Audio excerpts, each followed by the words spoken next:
반갑습니다, 여러분. 여러분과 함께 한입 토픽 유형 특강 4강을 함께 공부하게 되었습니다. 오늘은 쓰기 유형 특강이에요. 여러분이 나는 아직 한입 토픽 교재 모르겠고요. 아직 이 강의도 아직 모르겠어요. 그렇다고 해도 이 강의는 하나 꼭 들었으면 좋겠어요. 쓰기 특강만큼은.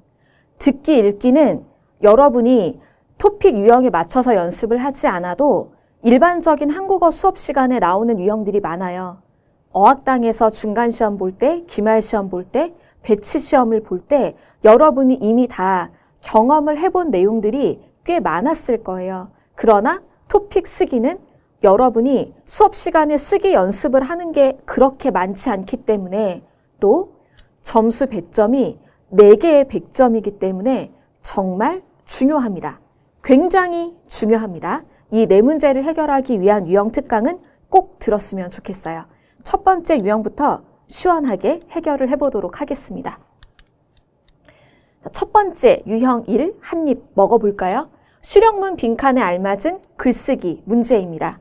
쉬워요. 이건 여러분 괜찮아요. 한 2급 정도까지 공부했으면 별로 어렵지 않게 고민하지 않고 풀어도 될 거예요. 이거 나 생각나는 게 있는데 이거보다 어렵지 않을까? 토픽 2인데 이런 생각 안 해도 돼요. 여러분이 생각하는 그 쉬운 문장을 답으로 쓰는 것이 적절한 문항 유형입니다. 유형 분석 볼게요. 실용문, 이메일, 인터넷 게시글, 안내문 이런 것들의 빈칸에 앞뒤 내용과 잘 어울리면서 플러스 문법적으로 알맞은 말을 써 넣어야 됩니다. 필요한 내용인데 문법에 맞지 않아요. 나는 문법 몰라서 단어만 썼어요. 초대, 하다, 친구, 만나다 이렇게만 쓰면 이건 올바르지 않은 방법이에요. 잃어버린 물건을 찾는 글, 도서관 이용 방법을 물어보는 글, 집을 파는 것 혹은 집을 구하는 것 모두 일상생활에서 일어나는 상황에 대한 글이 제시됩니다. 이런 글을 초급 때 많이 배우는 이유가 뭘까요? 혹은 중급 초반에 많이 배우는 이유가 뭘까요? 일상생활에 대한 정보가 대학교나 대학원에서 배우는 공부보다 여러분의 생활에 더 먼저, 더 빨리, 많이 필요하기 때문이에요. 따라서 쓰기 문제에서도 가장 중요하고 그러나 조금 쉬운 이 문제가 앞에 나오고 있는 겁니다. 이 유형과 관련돼서 자주 출제되는 내용들 무엇이 있는지 한번 볼게요. 유형 특강에서는 여러분에게 이렇게 내용을 보여드릴 거고 우리 교재에는 더 많은 내용들 많이 나와 있습니다. 충분한 연습을 할 수 있도록 하고 있으니까 잘 참고하시면 좋을 것 같아요. 예를 들어 주제가 모집이 많이 나올 때가 있습니다. 그러면 이런 답을 써줘야 되는 거죠. 회원을 모집합니다. 수강생을 모집합니다. 만약 이거와 비슷한데 더 쉽게 쓰고 싶다. 많은 사람들이 왔으면 좋겠습니다. 이런 정도라도 여러분이 노력을 하면 부분 점수라도 받아볼 수 있을 거예요. 쓰기는 여러분의 실력에 따라 점수가 OX가 아니라 한국어 선생님들이 보고 이 정도면 7점, 이 정도면 10점 선생님들이 점수를 직접 주기 때문이에요. 노력을 하면 그래도 점수를 받을 가능성이 조금 있죠. 어려울 것 같다고요? 한 번도 해본 적이 없어서 걱정되시나요? 여러분 이런 거 홈쇼핑 광고 같은 데에서도 많이 나오는 거죠. 이 음식 하는 게 어려울 것 같다고요? 이걸 쓰시면 됩니다. 그리고 홈쇼핑 광고가 파바박 나와요. 쓰기에서는 이런 문장이 모집할 때 나오는 거죠. 드럼, 어려울 것 같아요? 피아노, 어려울 것 같아요? 한국 음식, 김치 만드는 것 어려울 것 같아요? 빈칸에 쓰고 뒤에 이런 내용이 오죠. 우리 동아리에 오시면, 우리 모임에 오시면 다 배울 수 있습니다. 우리가 도와줄게요. 오세요. 오면 가르쳐 줄게요. 이야기하는 내용이 많이 옵니다. 공사 이동 변경, 공사가 진행됩니다. 또는 수업 시간이 변경되어 안내해 드립니다. 여러 가지 공사나 변경이나 바뀌는 상황에 대한 안내들이 많이 나올 때가 있어요. 이런 문제가 나올 때는 한자어에 집중해야 돼요. 제목이 한자어로 나오고 빈칸에는 한국어 문장으로만 풀어서 쓰거나 이런 일들이 많이 있기 때문이에요. 고유어로 풀어 쓰는. 잘 확인해 보시기 바랍니다. 착오가 없도록 잘 살펴보시기 바랍니다. 이런 빈칸의 내용이 나오면 앞과 뒤에는 무언가를 신청하거나 접수할 때 필요한 서류, 이런 내용들이 있다. 내용이 나올 수 있을 거예요. 쉬운 내용으로 하나 연수 문제를 풀어보도록 하겠습니다. 여러분은 선생님이 이야기해 주는 것, 교재에 나와 있는 모범 답안을 보되 이것과 의미가 비슷한 문법이 많이 수준 차이가 나지 않는 것이면 점수를 많이 받을 수 있다는 걸 항상 생각해야 돼요. 이것만 답이 아니라 이것과 의미가 비슷하고 잘 만들면 조금이라도 점수를 받을 수 있다는 희망을 가지고 답을 쓰셔야 되겠습니다. 문제 볼게요. 사은품을 드립니다. 루미마트. 루미는 선생님의 별명입니다. 네, 선생님이 가끔 진짜 이름 말고 별명으로 쓰는 건데 선생님 별명이니까 문제에다 넣었어요. 루미마트를 이용하시는 여러분, 안녕하세요. 루미마트에서는 물건을 3만 원 이상 빈칸. 물건을 많이 사면 나왔습니다. 아니요. 사은품은 얼마를 사든 딱 한 개만 드립니다. 여기에 아니요라고 했어요. 사은품은 한 개만 드립니다. 그러면 이 위에 질문이 어떤 게 나와야 되겠어요? 물건을 많이 사면 사은품을 계속 많이 주나요? 예를 들어 6만 원 이상 사면 2개, 9만 원 이상 사면 3개, 12만 원 이상 사면 4개 주나요? 이런 거를 물어보면 대답으로 저 내용이 나올 것 같아요. 사은품을 드리는 행사는 이번 달까지만 합니다. 그럼 기억과 니은의 내용은 모두 사은품을 주는 것과 연결이 되어야 하겠습니다. 답을 보죠. 구매하시는 분들께 사은품을 드립니다. 증정합니다. 이 내용이 나와야 아래에 있는 문장과 연결이 잘 될 거예요. 드리다 대신에 줍니다를 생각할 수도 있는데 여러분이 많이 한국어 교재에서 공부를 했겠지만 가게에서 일하는 사람, 점원이 손님에게 이야기를 할 때에는 주다보다는 드리다, 높임 표현을 더 많이 사용합니다. 이런 것들이 들어가면 됩니다. 그 다음 니은, 사은품을 2개 더 많이 받을 수 있냐고요? 많이 사면 사은품을 2개 아니면 그것보다 더 많이 받을 수 있냐고요? 이런 부류의 답이 들어가면 되겠습니다. 이렇게 풀면 되는 거예요. 여러분은 여기에 모집, 공사나 이동이나 변경의 주제가 많이 나온다는 것을 생각하시면 되겠습니다. 바로 두 번째 유형, 또 한 입 먹어보겠습니다. 이번에 한 입 먹을 것은 설명문이에요. 설명문 빈칸에 알맞은 말 쓰기인데 앞에 있었던 내용보다 단계는 혹 올라가는 느낌이 있어요. 2급, 3급 정도로는 약간 어렵다고 느끼는 문제가 나올 수도 있습니다. 가끔 쉬운 글도 있지만 3, 4급 정도는 생각해야 돼요. 짧은 설명문을 읽고 빈칸에 앞뒤 내용과 잘 어울리면서 문법적으로도 알맞은 말을 써야 됩니다. 선생님이 이야기했던 것처럼 앞에 나온 실용문 빈칸에 알맞은 말 쓰기보다 조금 더 어려운 유형이에요. 여기부터 중급을 지나 고급으로 올라가는 그런 느낌을 천천히 만드는 거죠. 쓰기 문제에서도요. 생각한 내용을 잘 나타낼 수 있는 어휘를 알고 있는 것이 매우 중요합니다. 알아두면 좋은 연결 접속사. 너무 쉬운 거지만 이런 거 몇 개 정도는 알아두고 확인하는 것이 좋을 것 같습니다. 그리고가 나와요. 그러면 앞에 좋은 내용이 나올 때에는 뒤에도 좋은 내용, 나쁜 내용이 나올 때에는 그리고 뒤에는 나쁜 내용이 올 거예요. 그럼 여러분은 그리고 뒤에 빈칸이 있으면 앞에 좋은 내용이 있었다면 빈칸에도 좋은 내용, 앞에 나쁜 내용이 있었다면 그리고 뒤에 빈칸에도 안 좋은 내용이 나올 거라는 걸 예상할 수 있습니다. 원인이 나왔습니다. 그래서, 따라서 결과가 나와요.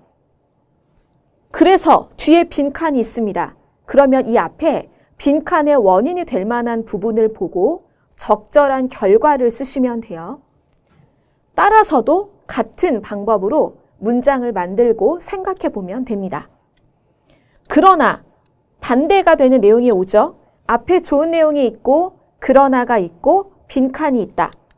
나쁜 내용이 뒤에 올 거고 나쁜 내용, 안 좋은 내용, 힘든 내용이 오고 그러나가 있어요. 그러면 이 뒤에는 좋은 내용이 오는 것입니다.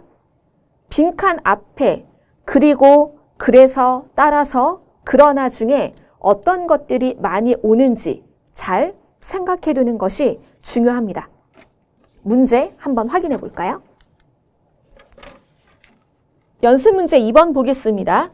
다음 글의 기억과 니은에 알맞은 말을 각각 쓰세요. 일단 글이 길어졌죠, 여러분. 글자 수도 많아졌고요. 중간에 보니까 부족하다, 집중력, 사고력, 폭식, 확률, 균형, 조금 어려워 보이는 단어들도 많이 나왔어요. 이거보다 약간 어려운 느낌의 기출 문제들도 연습하다 보면 만나게 될 겁니다. 현대인들은 바쁜 일정과 피로 누적으로 피로가 쌓이는 것으로 아침 식사를 건너뛰는 경우가 많다. 안 먹는 경우가 많다. 패스하는 경우가 많다. 그러나 가급적 가능하다면 아침 식사를 여러분 머릿속에 자연스럽게 떠오르는 문장이 있죠? 아침 식사를 하는 것이 좋다, 먹는 것이 좋다, 뭐 이런 내용들이 나올 거예요. 근데 단어가 아침 식사로 앞에 나와 있기 때문에 하다가 뒤에 오는 것이 더 문장 활용적으로 적절하겠습니다. 뇌는 포도당, 당분이 있는 어떤 에너지를 활용하는데 아침 식사를 하지 않으면 두뇌 회전, 머리가 움직이는데 필요한 포도당이 부족해져 집중력, 집중하는 힘, 사고력, 생각하는 능력이 떨어지기 때문이다. 아래로 내려가기 때문이다.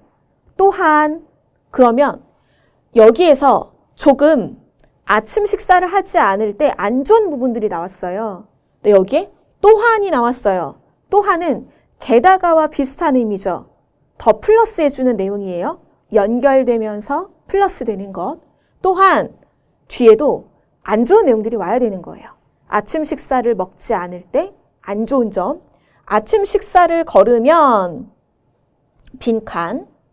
점심 때 폭식을 할 확률이 높아져 식생활의 균형도 깨지게 된다. 폭식을 한다. 그러면 이 앞에는 폭식을 하게 되는 어떤 이유들이 나와주면 좋을 것 같거든요. 그리고 피곤하고 바쁘더라도 건강한 삶을 위해 아침 식사를 챙겨 먹는 습관을 지녀야 한다. 가져야 한다. 예, 비슷한 단어였습니다. 모범 답안 확인해 보겠습니다. 아침 식사를 하는 것이 좋다.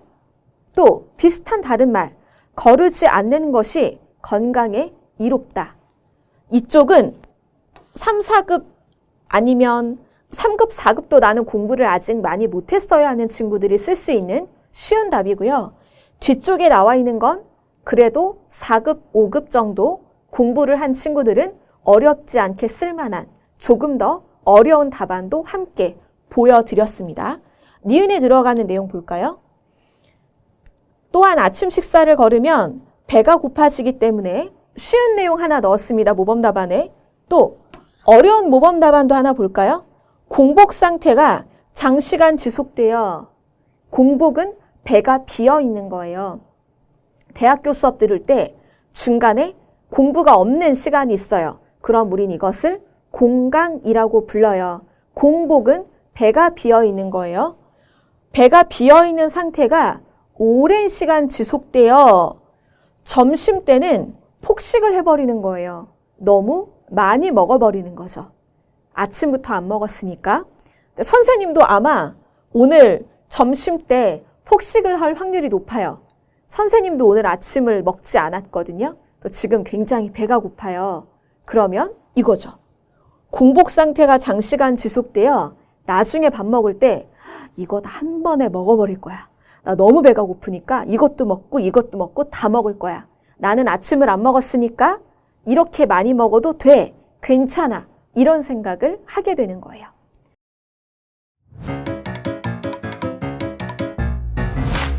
에듀윌 유료 회원만의 남다른 서비스.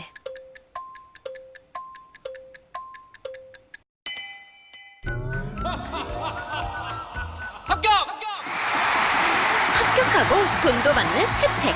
오직 에듀윌 유료 회원에게만. 에듀윌. 무료 합격!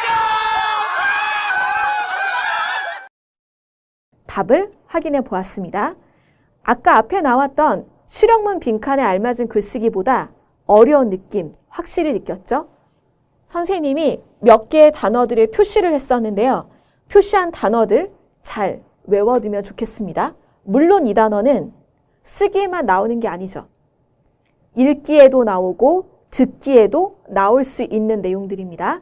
잘 외워두면 좋겠습니다. 잠깐 지우고 다음 문제로 이동을 해볼게요. 다음은 시험에서 나오는 53번 문제입니다. 쓰기의 세 번째 문제죠. 자료에 대해 설명하는 글쓰기.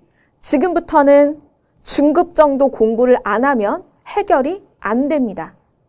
반드시 여기에 필요한 표현을 알아야 답을 만들고 좋은 점수를 받을 수 있어요. 두세 가지 정도의 수치, 숫자로 정도를 확인할 수 있는 내용, 일반적으로는 통계가 나오죠. 이유, 현황 등과 같은 조사 결과가 자료로 제시됩니다. 그래프가 나오고 숫자가 나오고 변화가 나오고 늘어나는 것이 나오기도 하고 줄어드는 것이 나오기도 하죠. 혹은 미래가 전망되는 내용이 나오기도 합니다.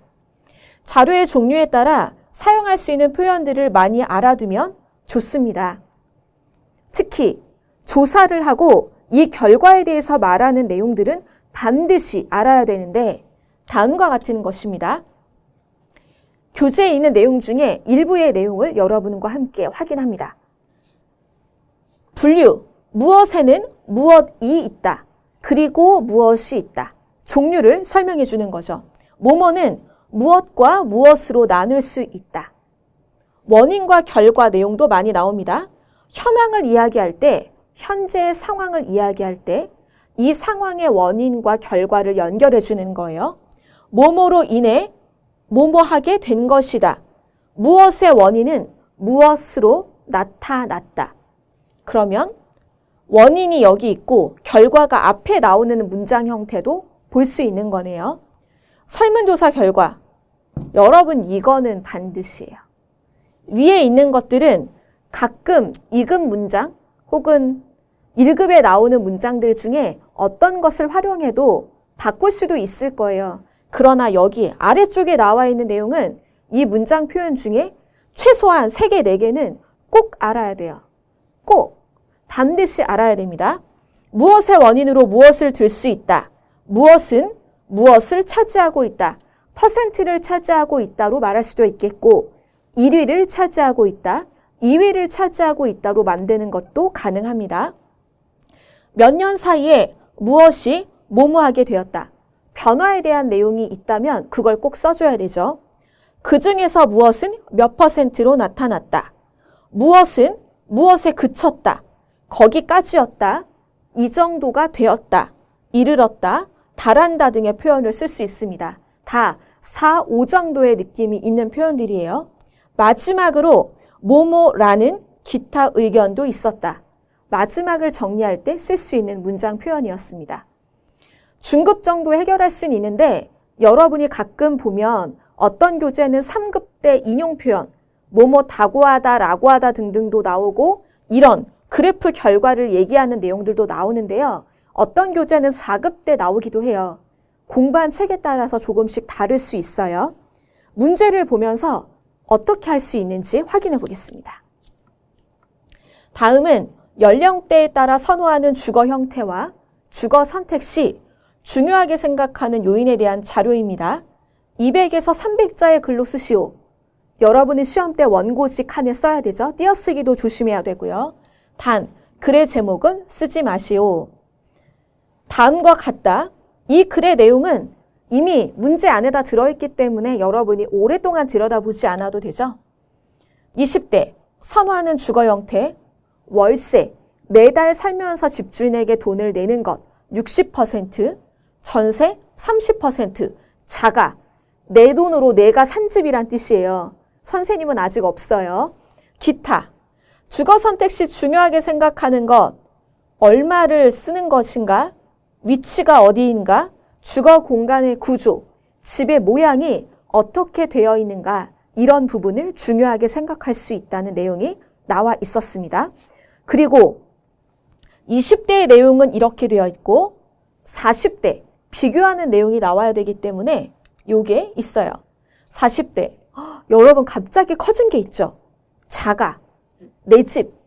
앞에는 7%였는데 40대니까 일을 열심히 하고 돈도 많이 버니까 자가 80%예요. 20대하고 많이 다르네요. 주거 선택 시 중요하게 생각하는 요인. 주거 비용이 20대에서 1위였는데 여기는 2위예요. 1위가 주거 지역의 위치로 나왔습니다. 아마도 매일매일 출근과 퇴근을 반복해야 하기 때문에 1위로 이 내용을 선택하는 것 같습니다. 이런 내용을 토대로 모범 답안을 확인해 보겠습니다. 20대와 40대 성인 남녀 1000명을 대상으로 누구를 대상으로 물어보았는지 썼죠. 그 다음 무엇인지 주제, 쓰기의 내용, 조사한 결과를 살펴보자. 우선 20대는 무엇이 가장 높았고 그 다음 무엇이 뒤를 이었다. 반면 40대는 자가를 원하는 비중이 1위였고 그 다음으로 전세와 월세를 원한다는 것을 알 수 있었다. 이렇게 나왔어요. 우리가 본 20대의 내용, 40대의 내용 다 나왔죠. 집의 종류 나왔고 주거를 선택하는 요인도 1위로 중요한 내용들이 모두 다 들어가 있습니다. 이런 식으로 만들면 되는 거예요. 그런데 이 뒤에 요인에 대한 부분들은 약간 더 추가가 필요하죠. 또한 주거를 선택할 때 중요하게 생각하는 요인으로 20대는 주거 비용, 주거 지역의 위치, 주거 공간의 구조 순으로 꼽았으며 1위, 2위, 3위. 40대는 주거 지역의 위치를 가장 중요하게 생각한다고 답했다. 40대 내용은 1위의 내용만 썼어요. 글이 너무 길어지면 안 되니까요. 적당하게 쓴 건데 앞에도 1, 2위, 뒤에도 1, 2위 두 개씩 써도 되고 앞에 3개 쓰고 뒤에 하나 써도 되고 20대 1위로 나온 거 쓰고 2위로 나온 거 쓰고 그런 거는 시험에 나오는 보기의 내용과 글의 양을 생각해서 여러분이 적절하게 조절을 해보면 좋을 것 같습니다. 시험 때에는 다행히 아주 많은 내용이 나오지는 않으니까 가급적 시험 문제에 나와 있는 모든 자료가 들어갈 수 있도록 글을 쓰는 것이 좋겠습니다. 마지막 54번 유형이죠. 주제에 대해 글쓰기. 이걸 잘 못 쓰면 우리는 6급을 못 받는다 생각해야 돼요. 이 문제가 점수가 매우 높으니까요. 더 잘 문제를 봐야 되는데 주제에 대해 글쓰기 유형 분석 내용 보겠습니다. 문제에서 글의 주제와 이 주제에 대한 질문 3가지를 제시합니다. 여러분에게 주죠. 그러면 이것에 대해서 서론, 본론, 결론으로 구성하여 쓰는 연습을 해야 됩니다. 글의 길이가 많이 길지는 않기 때문에 여러분이 보통 보는 논설문의 서론, 본론, 결론보다는 약간 느낌이 애매하게 느껴질 수도 있어요. 다른 말로 바꿔보면 시작하는 말을 좀 해주고 본론을 얘기해주고 정리하는 방향으로 간다고 생각하면 적절합니다. 개요를 정리하는 방법을 공부해서 핵심적인 내용만 간단하게 정리하고 글을 완성하는 것이 필요합니다. 그래서 우리 책에는 개요를 작성하는 내용들도 다 나와 있고 연습도 할 수 있도록 내용이 들어가 있습니다. 서론과 본론의 결론을 구성하는 것이 매우 중요하기 때문에 다음과 같이 3단 구성의 중요한 내용을 확인합니다. 서론, 글을 시작하죠. 주제에 대해 조금 알려주는 느낌을 주는 거예요. 요즘 이런 일이 있는데 이렇게 이야기하려고 합니다. 본론, 2-3가지 정도의 중심 문장을 생각해서 내용의 살을 덧붙입니다. 여기와 여기에 연결하는 내용이 질문 3가지 안에 뚜렷하게 경계 없이 연결될 수도 있어요. 결론, 서론과 본론에서 가장 중요한 내용을 모아서 글을 정리합니다. 전체적으로, 특히 결론에서 중고급 단어, 문법을 다양하게 활용할 수 있도록 노력하면 좋겠습니다. 문제 예시 볼게요. 다음을 참고하여 600에서 700자로 글을 쓰시오. 최근 한국에서는 멋지고 예쁜 외모를 중시하는 일이 많아지고 있다. 남자든 여자든 상관없이 외모, 사람의 겉모습을 중요하게 생각하는 것들이 있는데 이 내용과 관련하여 몸짱 열풍에 대한 자신의 생각을 써보자. 몸짱 열풍의 의미는 무엇인가? 몸짱 열풍이 심한 경우에 어떤 문제들이 발생할 수 있나? 해결하기 위한 방법에는 무엇이 있는가? 이런 것을 얘기해 볼 수 있을 거예요. 선생님이 이 문제를 만들었을 때에도 이런 표현과 단어들이 많이 유행을 했고 요즘은 바디 프로필 촬영이 한국에서 많이 유행을 하고 있거든요. 많은 사람들이 운동선수처럼 열심히 운동을 하고 밥도 조금 줄이고 식단 조절을 해서 아주 좋은 몸을 만들고 사진을 찍는 이런 것들이 유행하고 있어요. 그런데 운동을 너무 열심히 하고 식단 조절을 너무 많이 하다 보니까 건강이 그 뒤에 갑자기 나빠지는 일들도 있어요. 이런 현상들이 사회 안에 있습니다. 토픽2 시험은 항상 지금 여러분이 사회에서 듣고 경험하는 내용과 관련이 깊은 주제들이 나오죠. 이런 모범 답안을 만들어 볼 수 있을 것 같아요. 현대사회에서 외모 중시, 외모 만능주의라는 말은 예전부터 존재해 왔다. 그러나 기존의 외모 중시가 예쁘고 멋진 얼굴에 치중된 것이라면 최근에는 몸매도, 그러니까 몸의 모양도 외모의 범주 중에 하나로 포함되고 있다. 이것을 몸짱 열풍이라고 한다.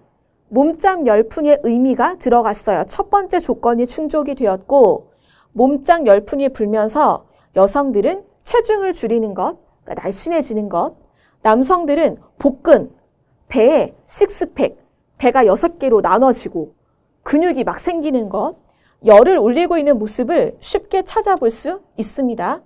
물론 건강을 지키기 위해 운동을 하는 건 좋은 거예요. 그러나 지나친 몸짱 열풍으로 인해 여기에 좋은 일이다. 그러나 반대되는 게 오는 거죠. 안 좋은 것. 우리 문제 2번째에 있던 몸짱 열풍이 심할 때의 문제점. 무엇이든지 적당한 건 좋은 거예요. 적절하게 운동하고 적절하게 몸을 관리하는 건 좋은데 너무 심할 때는 문제가 발생할 수 있는 거죠. 몸매에 자신이 없는 사람들은 자신감을 잃거나 창피함을 느끼기까지 한다. 운동을 하는 과정, 쓰는 비용, 운동복을 구매하는 데 쓰는 비용이 더 크다라는 내용들도 가끔 나옵니다. 운동을 할 때도 예쁘게 운동을 해야 되는 거죠. 멋있게 입고 이런 부분도 문제라고 할 수 있고 웃을 일만은 아닐 것이다. 게다가 하루에 10시간 이상을 운동에만 소모하는 경우 시간, 에너지를 사용하는 경우도 심심하지 않게 자주 보게 된다. 선생님 주변에도 가끔 10시간은 아닌데 하루에 2시간, 3시간 정도 이런 운동을 열심히 하려고 하는 친구들이 있더라고요. 동생들도 있고. 이런 부분은 뭐예요? 너무 심각할 때 문제가 될 수 있는 거죠.